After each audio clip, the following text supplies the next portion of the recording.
ભાજપના જ સાંસદે ભાજપ શાસિત ગુજરાતમાં દારૂબંધીના દંભનો પર્દાફાશ કર્યો. હર હંમેશ સત્ય માટે બોલનાર અને લખનાર ભાજપના સાંસદ મનસુખ વસાવાએ વધુ એકવાર લેટર બોમ્બના રૂપમાં મોટો ઘટસ્ફોટ કર્યો.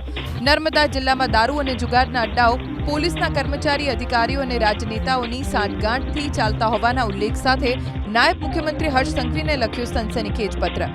મહારાષ્ટ્રની સરહદથી કેમિકલવાળો દારૂ ગુજરાતમાં ઘુસાડાતો હોવાનો ખુલાસો કર્યો.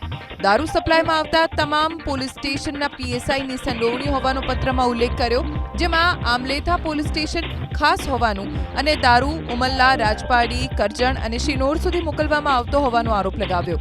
સાથે અધિકારી અને કર્મચારીઓના નામ સાથે મેળાપીપળાના આરોપનો પત્ર લખ્યો. જોકે રાજનેતા કોણ તેના નામનો ઉલ્લેખ નથી, પરંતુ તમામ રાજકીય પક્ષો શબ્દનો ઉપયોગ કરી વસાવાએ ભાજપના નેતાઓ પણ દારૂ જુગારના રેકેટમાં સંડોવાયેલા હોવાના સંકેત આપ્યા. નર્મદા એલસીબીના પીઆઈ ચૌધરી, સાગબારા પોલીસ સ્ટેશનના મોતીરામ સંજય નાયક, ડેડિયાપાડાના વિકેશ દશરિયા, ચંદનભાઈ ગણપતના નામનો પણ પત્રમાં ઉલ્લેખ કર્યો.